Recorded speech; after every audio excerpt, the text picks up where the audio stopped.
Hello children. In previous lecture we discussed about the chapter number 1 in civics. The name of the chapter is Indian Constitution. हम लोग discuss कर रहे थे Indian constitution के बारे में और उसमें मैंने आपको एक फुटबॉल की बात करके ये आपको मैं समझाया कि कॉन्स्टिट्यूशन क्यों ज़रूरी है किसी भी देश के लिए और कॉन्स्टिट्यूशन होने से देश के साथ साथ उस देश के सिटीजन्स को कितना एडवांटेज है ये सब डिस्कस कर रहे थे हम लोग पिछले टर्म पे। साथ ही साथ आपके कुछ एग्जांपल्स लिए थे वो क्लासरूम वगैरह का, डोमिनेट ग्रुप का, मेजॉरिटी माइनॉरिटी के बारे में खुद को बचाने के लिए सब डिस्कस किया। आगे मैंने बढ़ाया और नेक्स्ट पढ़ा आपको की फीचर पढ़ा रहा था इंडियन कॉन्स्टिट्यूशन का और उसमें पहला फीचर आपको पढ़ा दिया था फेडरलिज्म के बारे में, जिसके मैंने बताया था कि जनता पे किसी एक गवर्नमेंट का राज नहीं होता बल्कि कई सारे गवर्नमेंट इसका राज होता है। ये मैंने फेडरलिज्म को डिस्कस किया था और इससे रिलेटेड क्वेश्चन मैंने दिया था, आपने डिफाइन किया होगा फेडरलिज्म को निश्चित तौर पे। आइए आज आगे ले चलते हैं आपके उस लेक्चर को और आज आपके सिविक्स का चैप्टर कंप्लीट कर देता हूं मैं। आपके एक तरह से प्री क्वार्टरली एग्जाम का सारा पोर्शन कंप्लीट हो गया। हिस्ट्री के स्टार्टिंग के 2 चैप्टर फर्स्ट और सेकंड पहले ही मैं कंप्लीट कर चुका हूं। सेकंड चैप्टर में आपका geography second topic first chapter में इसका डिस्कस कर चुका हूं आपसे, क्वेश्चन भी आप कर चुके हैं। आज सिविक्स भी आपका कंप्लीट हो जाएगा, यानी स्टार्टिंग के एसएसटी के चारों चैप्टर्स आपके तैयार हो जाएंगे। क्लियर। दूसरा जो हेडिंग है की फीचर है इंडियन कॉन्स्टिट्यूशन का, वो है पार्लियामेंट्री फॉर्म ऑफ गवर्नमेंट। हाँ, यानी इंडिया में जो गवर्नमेंट फॉर्म होती है ये पार्लियामेंट्री होती है। पार्लियामेंट्री सिस्टम हमने ब्रिटेन से लिया है। क्लियर। तो सेंट्रल गवर्नमेंट में दो प्रकार की असेंबली देखने को मिलती है, हाउस ऑफ पीपल और हाउस ऑफ स्टेट। आपको पता होगा हाउस ऑफ पीपल यानी जो लोकसभा है उसको ज़्यादा पावर दिया गया है और आपको ये भी पता होना चाहिए लोकसभा के जो मेंबर्स होते हैं इनको चुनने का अधिकार पब्लिक को है, यानी जनता इनको चुनती है और जनता चाहे तो इन्हें उनके पद से हटा भी सकती है। यानी अगर मैं सिंपली बात कहूँ तो आपके देश के सबसे बड़े जो लीडर्स होते हैं उनको चुनने की जिम्मेदारी आपके जनता की होती है। हाउस ऑफ स्टेट भी कुछ ऐसा है जो राज्यसभा की बात करते हैं, उसमें कुछ मेंबर्स स्टेट गवर्नमेंट के लेजिस्लेटिव असेंबली से चुने जाते हैं, लेकिन कहीं ना कहीं वो भी जनता के ही प्रतिनिधि होते हैं। दूसरे अगर स्टेट की मैं बात करूं तो स्टेट में भी आपको पता होना चाहिए कुछ ऐसे स्टेट हैं जहां दो पार्लियामेंट्री सिस्टम है, कुछ ऐसे स्टेट हैं जहां एक ही है जिसे आप लेजिस्लेटिव असेंबली कहते हैं, विधानसभा जिसको आप बोलते हैं विधानमंडल बोलते हैं। और आपको ये भी पता होना चाहिए जो विधानसभा के मेंबर्स चुने जाते हैं उन्हें भी पब्लिक चुनती है और उन्हीं में से एक चीफ मिनिस्टर बन के आता है। और हाउस ऑफ जो ऊपर आपने पढ़ा हाउस ऑफ कॉमन पीपल्स, उससे कहीं ना कहीं एक प्राइम मिनिस्टर चुन के आता है। हालांकि prime minister house of state से भी हो सकता है, लेकिन कहीं ना कहीं दोनों के मेंबर्स को चुनने में पब्लिक का कहीं ना कहीं रोल होता है। इसीलिए अगर मैं सिंपली बात कहूँ तो इंडियन कॉन्स्टिट्यूशन या इंडिया की अगर सबसे बड़ी पावर किसी के पास है तो वो पावर है आपके पब्लिक के पास, यानी हमारे पास। क्लियर। तो यहाँ पार्लियामेंट्री सिस्टम अपनाया गया है। पार्लियामेंट्री सिस्टम अपनाने का यही रीज़न था कि जनता चुनती है अपने नेताओं को, तो नेताओं को कहीं ना कहीं ये डर होता है कि अगर वो बेहतर काम नहीं करेंगे तो शायद अगली बार जनता उसे सेलेक्ट ना करे। इसलिए जो भी गवर्नमेंट फॉर्म होती है वो हमेशा बेहतर काम करने की ही कोशिश करती है। क्लियर। पार्लियामेंट्री सिस्टम हमने ब्रिटेन से लिया है, वहाँ भी कुछ ऐसे ही रूल रेगुलेशन है, तो वहाँ से मैंने पार्लियामेंट्री सिस्टम को उठाया है। क्लियर। तीसरा जो की फीचर है वो की फीचर है आपका separation of power. Clear. Separation of power क्या, यानी पावर को तोड़ दिया जाना। मैंने क्या बताया, जनता के ऊपर किसी एक का राज नहीं होता बल्कि जनता के ऊपर कई लोगों का राज होता है। इसलिए सेपरेशन ऑफ पावर अगर मैं बात करूं तो डेमोक्रेसी की ये सबसे बड़ी और इम्पोर्टेंट की है। सेपरेशन ऑफ पावर जितना ज़्यादा होगा, कहा जाता है डेमोक्रेसी उतना बेहतर होगा किसी भी देश में या किसी भी स्टेट में। इसीलिए सेपरेशन ऑफ पावर होना ही चाहिए, क्योंकि अगर एक के पास आप पावर दे देंगे तो वो मोनोपोली हो जाएगा, यानी एक तरह का डिटेक्टर बन जाएगा। और जब आप सेपरेट कर देंगे पावर्स को तो कभी उसे डिटेक्टर बनने की ज़रूरत नहीं पड़ेगी। उसी तरह इंडिया में भी पावर को सेपरेशन किया गया है लेजिस्लेचर, एग्जीक्यूटिव और जुडिशरी में। आप जानते हैं लेजिस्लेचर क्या होता है, वो जिन्हें जनता चुनती है, यानी सिंपल हाउस ऑफ पीपल, और लेजिस्लेटिव असेंबली के मेंबर जिन्हें जनता चुनती है उसी को लेजिस्लेचर बोलते हैं। एग्जीक्यूटिव आप समझते हैं यानी ब्यूरोक्रेट्स, ब्यूरोक्रेट्स यानी जो आईएएस वगैरह बनते हैं ये ब्यूरोक्रेट्स होते हैं ना, तो सेकंड पावर ये है। और थर्ड आप जुडिशरी जानते हैं, न्यायपालिका, सुप्रीम कोर्ट, हाई कोर्ट और कई सारे जुडिशरी। जो आपके न्याय के लिए, आपको न्याय देने के लिए इंडिया में इस्टेब्लिश हुआ है, जिससे किसी प्रकार के जनता का किसी प्रकार का कोई नुकसान ना हो, उनके किसी अधिकारों को कभी कोई ना तोड़ पाए, चाहे वो लेजिस्लेचर हो या फिर एग्जीक्यूटिव हो।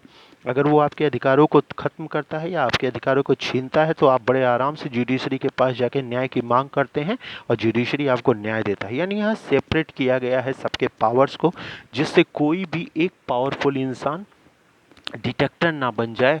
सिंपली मैं कहूँ तो इंडिया में चेक एंड बैलेंस का रोल है। Check and balance means what, एक बेहतर कार्य करता है तो दूसरा देखता है कि वो बेहतर कार्य कर रहा है कि नहीं। अगर नहीं कर रहा है तो वो किसी न किसी प्रकार की आपत्ति करेगा, कहीं ना कहीं क्वेश्चन उठाएगा। आप भी अगर बेहतर कार्य नहीं करोगे तो ये चेक करेगा आपको। यानी चेक एंड बैलेंस वाला यहाँ रोल है। सेपरेशन ऑफ पावर, जैसा मैं कह चुका हूँ, डेमोक्रेसी के लिए बहुत ज़रूरी है, निश्चित तौर पे होना ही चाहिए separation of power. Separation of power जितना ज़्यादा होगा, डेमोक्रेसी उतना ही बचाया जा सकेगा। क्लियर? तो आपने समझ लिया फेडरलिज्म क्या है, आपने समझ लिया पार्लियामेंट्री सिस्टम क्या होता है जो यहाँ पे है, सेपरेशन ऑफ पावर आपने समझ लिया, कितने पार्ट्स में डिवाइड किया गया है। आइए अब डिस्कस करते हैं बहुत ही इंपॉर्टेंट की फीचर, और वो की फीचर है आपका फंडामेंटल राइट्स। क्लियर? देखिए, इंडियन कॉन्स्टिट्यूशन जब बनाया गया तो भारत के जनता को यानी पब्लिक को पावर देने के लिए ये फंडामेंटल राइट्स रखे गए कॉन्स्टिट्यूशन में, जिससे जनता को किसी प्रकार का कोई नुकसान ना हो। कुछ ऐसे अधिकार है जो पब्लिक को दिया जा रहा है। दूसरी सबसे बड़ी बात, अगर आपके अधिकारों में किसी प्रकार की कटौती की जाती है या गवर्नमेंट के द्वारा कभी कोई ऐसा कार्य किया जाता है जिससे आपके फंडामेंटल राइट को कंट्राडिक्ट हो या उसका उल्लंघन हो, तो आप सीधे जुडिशरी के पास जाके यहाँ तक कि पार्लियामेंट्री सिस्टम के खिलाफ ही कंप्लेन कर सकते हैं। यानी माननीय प्रधानमंत्री नरेंद्र मोदी जी अगर कोई ऐसा कार्य करते हैं जिससे आपके अधिकारों का उल्लंघन हो रहा है, तो सीधे आप जाकर जुडिशरी में प्राइम मिनिस्टर को भी घसीट सकते हैं, आप सीधे कोर्ट में। क्लियर? अब सोचिए ये फंडामेंटल राइट्स कितना इम्पोर्टेंट है। इसी इम्पोर्टेंस को देखते हुए डॉक्टर भीमराव अंबेडकर ने कहा यह संविधान की आत्मा है। क्लियर? यानी संविधान में इस फंडामेंटल राइट होने के लिए इतना जरूरी है जितना शरीर के लिए आत्मा का होना जरूरी है। Fundamental rights is a very important topic in Indian constitution. यही फंडामेंटल राइट्स इंडिया के कॉन्स्टिट्यूशन को वर्ल्ड का सबसे बेस्ट कॉन्स्टिट्यूशन बनाता है। आपको ये भी पता होना चाहिए पहले फंडामेंटल राइट्स 7 थे, 7 फंडामेंटल राइट्स थे, जिनमें लास्ट आपका जो है राइट टू एसेट्स यानी संपत्ति के अधिकार को हटा लिया गया, और मात्र 6 फंडामेंटल राइट्स वर्तमान में आपके कॉन्स्टिट्यूशन में रखे गए। राइट टू एसेट्स हटा लिया गया, संपत्ति के अधिकार को। 6 कौन कौन से हैं आपके बुक में साइड में दिया है। राइट टू इक्वलिटी, समता का अधिकार। राइट टू फ्रीडम, स्वतंत्रता का अधिकार। Right to save against exploitation यानी किसी प्रकार के बालाश्रम या बाल श्रम, चाइल्ड लेबर या फोर्स लेबर के अगेंस्ट में खुद को बचाना। नेक्स्ट वन है राइट टू रिलीजन यानी धार्मिक स्वतंत्रता का अधिकार। नेक्स्ट है कल्चरल एंड एजुकेशनल राइट, सांस्कृतिक और शैक्षणिक अधिकार। लास्ट है राइट टू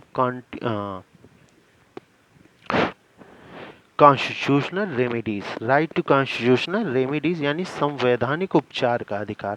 यही जो आपका छठा अधिकार है ना, यही बहुत इंपॉर्टेंट अधिकार है, इसी को बोलते हैं संवैधानिक उपचार का अधिकार। इसमें क्या है, अगर आपके मूल अधिकार का, फंडामेंटल राइट्स का किसी प्रकार का कोई उल्लंघन हो तो सीधे आप सुप्रीम कोर्ट का दरवाजा खटखटा सकते हैं। ऐसे क्या है, कोई अगर मूल अधिकार का उल्लंघन नहीं हो रहा है तो सबसे पहले आपको सबऑर्डिनेट कोर्ट में जाना होता है। सबऑर्डिनेट कोर्ट आपकी सुनवाई करता है, उसके बाद वो हाई कोर्ट में भेजता है, हाई कोर्ट सुनवाई करता है, उसके बाद सुप्रीम कोर्ट में जाता है।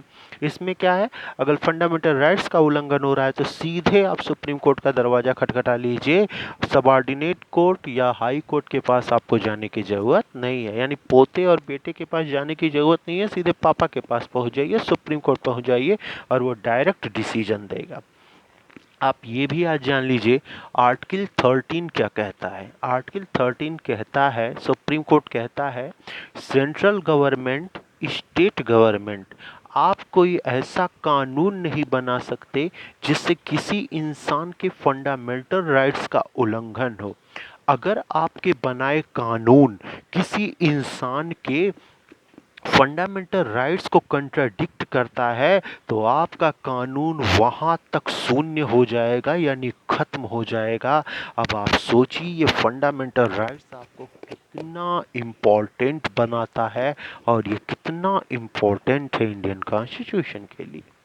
Right to food, right to speech, right to live, right to vote, सब इतने सारे मूल अधिकार हैं जिनकी कोई सीमा ही नहीं। और आप इनका उल्लंघन अगर आपका होता है तो सीधे आप सुप्रीम कोर्ट का दरवाजा खटखटा लीजिए। अब आप यहाँ एक क्वेश्चन कर सकते हैं, जो सातवां अधिकार था सर राइट टू एसेट्स, उससे क्यों हटा दिया गया फंडामेंटल ग्रुप से? तो ये आपके टॉपिक में नहीं है, ये अदर टॉपिक है जिसका डिस्कशन हम आगे करेंगे। हो सकता है आपका जब आर्टिकल्स पढ़ाया जाए तो आपका आर्टिकल्स आए फंडामेंटल राइट्स को और एक्सप्लेन करने के लिए, तब मैं आपका ये टॉपिक डिस्कस करूंगा। आज अभी मैं उस टॉपिक का लेक्चर नहीं लेता हूँ, नहीं तो खामखा आपका लेक्चर भी लेट हो जाएगा क्योंकि एग्ज़ाम करीब है और सिलेबस भी थोड़ा लंबा हो जाएगा, वीडियो भी थोड़ा लंबा हो जाएगा। इसलिए राइट टू एसेट्स क्यों हटाया गया, उसे हटाए जाने के पीछे रीज़न क्या है, ये कभी आगे हम लोग डिस्कस करेंगे जिस दिन मिलेंगे। क्लियर? तो आज आपने जाना फंडामेंटल राइट्स के बारे में कितना इंपॉर्टेंट है। कभी 7 थे, अब 6 हैं। कौन कौन से हैं और उनसे क्या क्या अधिकार मिला है ये आपने जान लिया। राइट टू इक्वलिटी समझते ही हैं, समानता का अधिकार। कानून के समझ सभी बराबर हैं। Similarity and security in front of regulation, सभी बराबर हैं चाहे वो कोई भी हो। बराबर दंड, बराबर गिल्टी के लिए, अपराध के लिए आपको बराबर सजा है, चाहे वो मंत्री का लड़का हो या साधारण लड़का हो, उनके लिए बराबर का सजा है। ये सब बात की गई इक्वलिटी की। फ्रीडम में बोलने की स्वतंत्रता। एक्सप्लॉयटेशन में आपका बाल श्रम, बलाश्रम दिया जाता है। रिलीजन एजुकेशन आप जानते ही हैं क्या है, रेमिडीज आप समझ ही गए हैं। क्लियर? आइए चलते हैं, आपके आगे टॉपिक्स ले चलते हैं और इस चैप्टर का सबसे लास्ट टॉपिक डिस्कस करते हैं की फीचर का छठा पॉइंट, और वो पॉइंट है सेकुलरिज्म। सेकुलरिज्म क्या होता है, यानी सेकुलर होना क्या होता है, किसी एक ही धर्म को अपना लेना या किसी एक ही धर्म को एक्सेप्ट कर लेना। क्लियर? ये होता है सेकुलरिज्म।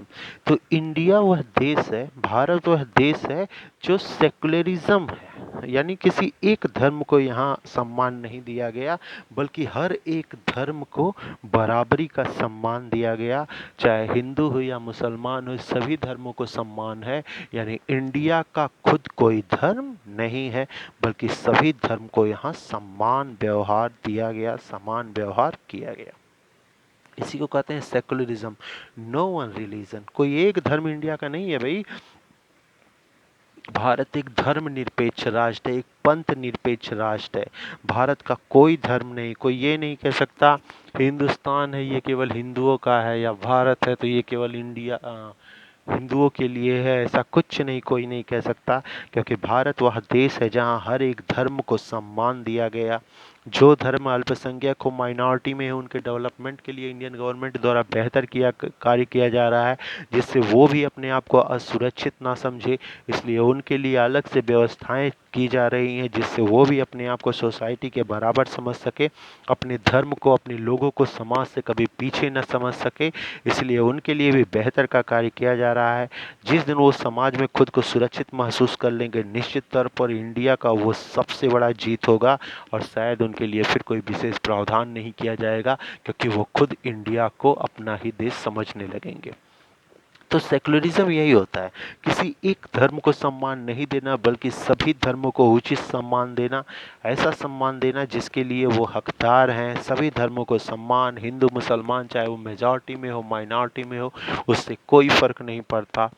बुद्धिस्ट यहाँ को सोचो, बौद्ध हमारे यहाँ कितने कम है, जैनिज्म कितने कम है, पारसी कितने कम है, लेकिन फिर भी वो यहाँ अपने आप को असुरक्षित नहीं महसूस करते हैं, सुरक्षित महसूस करते हैं। अगर महसूस नहीं करते तो कभी तिब्बत से दलाई लामा और उनके बौद्ध भिक्षु भारत में आकर शरण नहीं लेते। भारत वह देश है जो हर एक धर्म के इंसानों को उचित सम्मान देता है और उनकी सुरक्षा करता है अपने बल से, अपनी फोर्स से। क्लियर? तो ये है सेकुलरिज्म। सिंपल मैं पूछूं क्या इंडिया सेकुलर है, तो नो, यहाँ नो सेकुलरिज्म, किसी एक धर्म का नहीं है, यहाँ सभी धर्मों को सम्मान है। सेकुलर मीन्स होता है कट्टरवादी। सिंपल मैं बात करूँ तो सेकुलर मीन्स क्या होता है, कट्टरवादी, यानी किसी एक धर्म को मानने वाला। जैसे आपका औरंगजेब था, बहुत कट्टरवादी था, बहुत सेकुलरिस्ट था। तो इंडिया में ऐसा कुछ नहीं है। अब यहाँ बात करते हैं दो वर्ड की। आप कहते हैं सर धर्मनिरपेक्ष और पंथ निरपेक्ष, आप दो वर्ड बात कर रहे हैं, तो दोनों में अंतर होता है बाबू। धर्म क्या होता है? हिंदू, मुसलमान, सिख, ईसाई। पंथ क्या होता है? हिंदुओं में भी कई सारे जाति होते हैं ना, कोई शुक्ला, कोई तिवारी, कोई पांडे, कोई त्रिपाठी, कोई द्विवेदी, कोई तीन वेदी, कोई चतुर्वेदी। तो ये सब पंथ कहलाते हैं। तो इंडिया जो है ना वो पंथ निरपेक्ष है। धर्म निरपेक्ष तो पहले का वर्ड है, तो अब वर्तमान में इसे पंथ निरपेक्ष कहते हैं। इसकी भी इंग्लिश सेकुलरिज्म है और धर्मनिरपेक्ष की भी इंग्लिश सेकुलरिज्म है। तो हम लोग पंथ निरपेक्ष हैं, यानी हमारे यहाँ धर्म छोड़िए, हमारे यहाँ जातियों को भी उचित सम्मान मिला, चाहे वो किसी भी जाति का इंसान क्यों ना हो। क्लियर? तो आज आपके सिविक्स का फर्स्ट चैप्टर फिनिश हो गया है। यही टॉपिक एक बचा हुआ था जो आपका चैप्टर खत्म कर दिया। आज फ्राइडे है, आपका चैप्टर फिनिश हो गया। आपको पता नहीं चाहिए 23 से अब आपका एग्ज़ाम स्टार्ट है। आपका सिलेबस पूरा हो चुका होगा हर एक सब्जेक्ट का। बेहतर मौका है, तैयारी कीजिए जम के। जो आपके एग्ज़ाम के दृष्टि से इम्पोर्टेंट है, एसएसटी का आपको पोर्शन बताया जा चुका है। एसएसटी में आपके हिस्ट्री का चैप्टर नंबर 1 और चैप्टर नंबर 2 आएगा, जो दिख रहा है आपको। चैप्टर नंबर 1 ज्योग्राफी से आएगा और सिविक्स से भी जो आज कंप्लीट हुआ इंडियन कॉन्स्टिट्यूशन, ये चैप्टर आएगा। क्वेश्चन 4 प्रकार के बनाए गए हैं। पहला क्वेश्चन एमसीक्यू है, second one fill in the blanks, उसके बाद ट्रू फॉल्स, और लास्ट जो है वो है वन वर्ड सब्स्टिट्यूशन, यानी एक वर्ड वाला आंसर, यानी very short answer, very short question answer. Clear? Short में आपको जाने की ज़रूरत नहीं, लॉन्ग में आपको जाने की ज़रूरत नहीं। पेपर बहुत इजी है। पेपर इजी होने से आप बहुत अच्छा मार्क्स गैदर कर सकते हैं। मार्क गैदर करने से आप अच्छा खासा क्लास में पोजीशन ला सकते हैं। मुझे लग रहा है इससे बेहतर कभी आपको मौका मिल ही नहीं सकता अपने आप को प्रूव करने के लिए। जहाँ तक मेरा सोचना है, मैं जानता हूँ आपकी तैयारी लगभग हो चुकी होगी। अब आप लोग रिवीजन कर रहे होंगे हर एक टॉपिक का, तो रिवीजन करते रहिए, एक एक टॉपिक तैयार कर लीजिए। आपके बुक के एक्सरसाइज में जो क्वेश्चंस दिए गए हैं, चाहे वो फिल इन द ब्लैंक्स हो, चाहे ट्रू फॉल्स हो, या फिर वन वर्ड सब्स्टिट्यूशन हो, उसकी तैयारी कीजिए। आपके क्वेश्चन उन्हीं में से हैं। सिंपल, अगर आप उनको तैयार कर लेते हैं तो 100/100 आपको पाने से कोई रोक नहीं सकता। क्लियर? अब आगे आपके क्लासेस का रिवीजन चलेगा। कल से आपका रिवाइज कराऊंगा, एक एक चैप्टर, एक एक टॉपिक का आपका हिस्ट्री रिवीजन करवाऊंगा, ज्योग्राफी रिवीजन करवा दूंगा, सिविक्स रिवीजन करा दूंगा। जो बच्चे वीडियो नहीं देख पाए हैं पुराना, कल से वो अपना वीडियो ये भी देख लेंगे, तो अच्छा खासा एक तरह से रिवीजन भी हो जाएगा और आपकी तैयारी भी हो जाएगी। बाकी आप लोग तैयारी अपना करते रहिए, रिवीजन करते रहिए अच्छे से, और एग्ज़ाम के लिए प्रिपेयर खुद को कर लीजिए। Okay, thank you. All the best for your exams. Thank you.